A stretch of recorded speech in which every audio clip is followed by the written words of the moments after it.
ನಿಮ್ಗೆ NS200 exhaust sound ತೋರಿಸ್ತೀನಿ bike.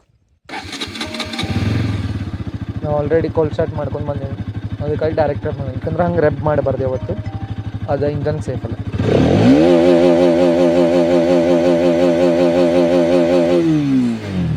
ಮೊದಲು 10,500 ಮಟ್ಟ ಹೋಗಿತ್ತು, ಈಗ ಬರೀ 10ಕ್ಕೆ ಲಾಕ್ ಮಾಡಿದ ಕಂಪ್ನಿದವ್ರು.